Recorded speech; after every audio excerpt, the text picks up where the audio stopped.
Iran के साथ मुआहदे के मस्बत इशारे मिले हैं। शायद पाकिस्तानी हुकाम आज तेहरान जा रहे हैं। अमेरिकी वज़ीर ख़ारजा मार्को रूबियो की सहाफ़ियों से गुफ्तगू। कहा अमेरिका और ईरान के दरमियान पाकिस्तान सालसी का किरदार अदा कर रहा है। देखते हैं ईरान के साथ मुज़ाकरात के हवाले से क्या होता है। हम ईरान के साथ कामयाब मुज़ाकरात चाहते हैं। ईरान को एटमी हथियार रखने की इजाज़त नहीं दी जा सकती। ट्रंप की तरजीह है कि एक अच्छी डील मिल जाए। अगर एक अच्छी डील मिल गई तो ये बेहतरीन होगा। ये तो नहीं कह सकते कि यकीनी तौर पर क्या होगा, मगर कोशिश करेंगे कि एक अच्छी डील मिल जाए। ट्रंप की तरजीह हमेशा से एक डील रही है, एक मुआहदा रहा है, सिफारतकारी रही है। उम्मीद है कि हम वहां तक पहुंच सकें। कुछ अच्छी अलामात नजर आ रही हैं, लेकिन वो हद से ज्यादा पुरुमीद नहीं हो सकते।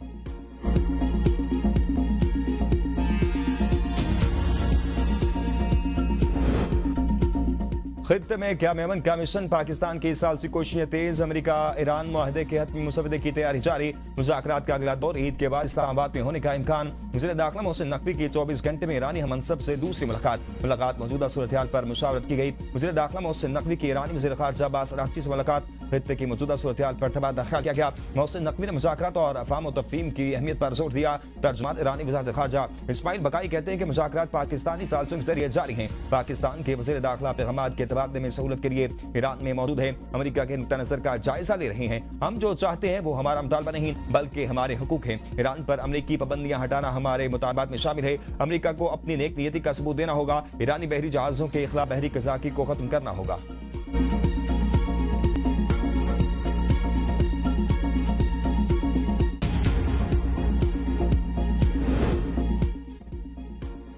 मुज़ाकरात जारी। ईरान से मुतल्लिक नाज़ा जल्द खत्म हो जाएगा। सदर डोनाल्ड ट्रंप की सहाफ़ियों से गुफ्तगू। कहा कि अमेरिका सिफारती कोशिशों के जरिए सूरत हाल को बेहतर बनाने के लिए काम कर रहा है। ईरान के जोहरी प्रोग्राम के हवाले से अपने मौक़िफ़ पर कायम है। किसी भी मुमकिन मुआहदे के तहत ईरान को जोहरी हथियार रखने की इजाज़त नहीं दी जा सकती। अमेरिका ने आनी नाकाबंदी कायम कर रखी है। अपना हुर्मुज़ पर हमारा कंट्रोल मौजूद है। अमेरिका अपना हुर्मुज़ पर किसी किस्म की ट्रांसिट फीस नहीं चाहता। वाशिंगटन में यह भी नहीं चाहता कि अफजुदा यूरेनियम ईरान के अंदर मौजूद है, क्योंकि ये मामला मुस्तकबिल के किसी भी मुआहदे में अहम नुकात में शामिल है।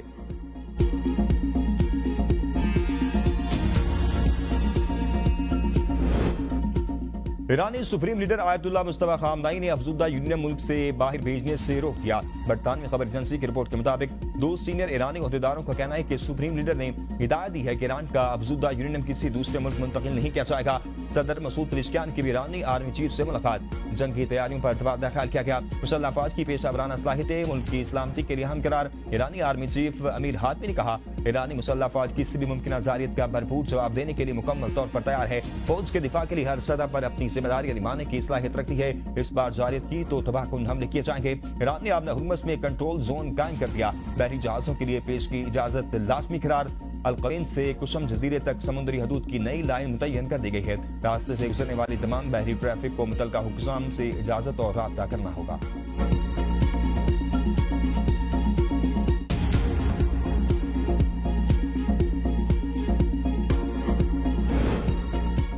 ईरान अमेरिका मुज़ाकरात के हवाले से कोई चीज फाइनल नहीं हुई। वज़ीर दिफा ख़ालिद आसिफ की गुफ्तगू। कहा फील्ड मार्शल के दोबारा दौरा ईरान के हवाले से क्या सराहियां थीं। कुछ दिन पहले उम्मीद कम हो गई थी, अब उम्मीद है कुछ ना कुछ निकल आएगा। पाकिस्तान ने पहले भी कोशिश की, अब भी तैयार है। पाकिस्तान सऊदी अरब दिफाई मुआहदे में दीगर ममालिक शामिल होना चाहते हैं। उम्मत मुसलमा के इत्तेहाद की जितनी जरूरत है अब है, कभी नहीं थी। भारत अफगानिस्तान को प्रॉक्सी के तौर पर इस्तेमाल कर रहा है। भारत अब कोई और जारियत करने की जरूरत नहीं करेगा।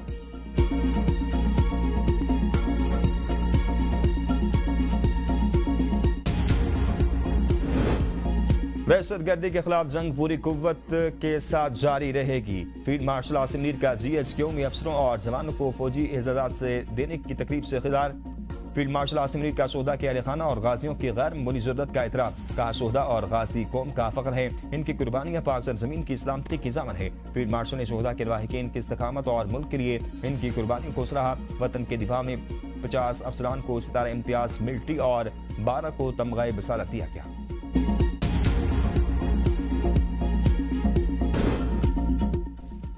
नायब वज़ीर आज़म इसहाक़ डार ने समूद फ्लोटिला में मौजूद साद ईदी की रिहाई की तस्दीक कर दी। सोशल मीडिया पर जारी पैगाम में कहा हमारी मुश्तरका कोशिशों के नतीजे में साद ईदी को इसराइली काबिज अफवाज की गैर कानूनी हिरासत से रिहा कर दिया गया।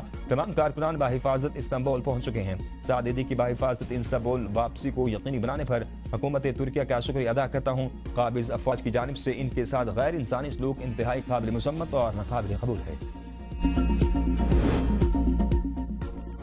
अली अमीन गंडापुर की वजारत आला बहाली के लिए शेर अफजल मरवत अदालत पहुंच गए। विफाकी आनी अदालत में अली अमीन की बतौर वज़ीर आला बहाली की दरख्वास्त दायर। दरख्वास्त में इस्तदा की गई है कि अली अमीन गंडापुर के इस्तीफे को गैर आईनी और कलअदम करार दिया जाए। सुहेल आफरीदी की बतौर वज़ीर आला तकर्री का नोटिफिकेशन कलअदम करार देने की इस्तदा की गई। कहा अली अमीन गंडापुर से इस्तीफा दबाव के तहत दिया गया जिसकी कोई कानूनी हैसियत नहीं। अली अमीन का दरख्वास्त से इजहार लाताल्लुकी का अपने लीडर के हुक्म पर वजारत आला से इस्तीफा दिया। शेर अफजल का इकदाम खुद साख्ता है। शफी जान का कहना है कि दरख्वास्त बदनीयती और पार्टी मुखालिफ एजेंडे का तसलसल है। कुछ अनासिर अब पार्टी मुखालिफ कुव्वतों के बयानी को तक़वियत दे रहे हैं।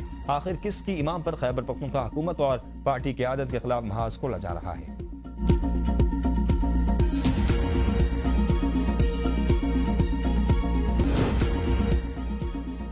अदाकारा मोमना इकबाल और लीगी एमपी साकिब चद्दर तनाज़ा दोनों जानिब से इल्जामात की भरमार। केस ने नया रुख इख्तियार कर लिया। लीगी एमपी के वकील के सनसनीखेज इंकशाफात। कहा मोमना इकबाल और साकिब चद्दर के दरमियान 2020 में ताल्लुकात बना। इस दौरान अदाकारा ने मुसलसल माली मुआवनत दी। 5 करोड़ रुपए से जायद के मुतालबात किए गए। मोमना इकबाल पहले से रिश्ता इज़्दिवाज में थी जिसके बायस मामला खराब हुए। साइबर बुलिंग के इल्जामात को भी अजीब करार दे दिया गया। अदाकारा की जानिब से साकिब चद्दर की अहलिया पर भी इल्जामात आयद किए गए। हमने जवाब के लिए 1 हफ्ते का वक्त दिया है। अदाकारा की वकला टीम का कहना है कि मोमना इकबाल की शादी 1 तारीख को तय है। खानदान चाहता है कि इस मौका पर इन्हें प्राइवेसी दी जाए। शादी की तकरीबात में रुकावट डालने और वेंडर्स पर दबाव डालने की भी कोशिश की गई। वो नहीं चाहते कि इस मामले को किसी किस्म की सियासत या डट्टी गेम का रंग दिया जाए। अदाकारा ने अब तक अवामी सतह पर किसी शख्स का नाम नहीं लिया।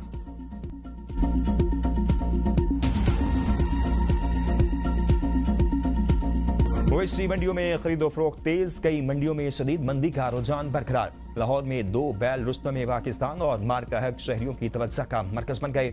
शहरियों की मुनासिब कीमत पर बेहतरीन जानवर खरीदने की कोशिश। फैसलाबाद में खूबसूरत बकरों की भरमार। मुल्तान में व्यापारी परेशान। कहा गुज़िश्ता साल 4 लाख वाला बैल इस दफा 2 लाख का भी कोई नहीं खरीद रहा।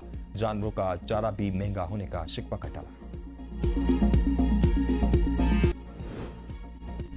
ईरान से मुमकिना डील की तजवीज़ पर ट्रंप नेतन्याहू में तल्ख जुमलों का तबादला। ट्रंप से बात करके इसराइली वज़ीर आज़म आग बगोला हो गए। इसराइली वज़ीर आज़म ने फौरन हमले दोबारा शुरू करने की तजवीज़ दे दी। रिपोर्ट के मुताबिक ट्रंप ने ईरान पर हमला मौखर करने का फैसला हज के बायस किया।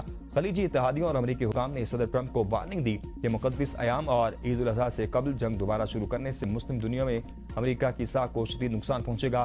खित्ते के लाखों आज़मीन हज फंस सकते हैं। इन अय्याम में ईरान पर हमला संगीन गलती होगी।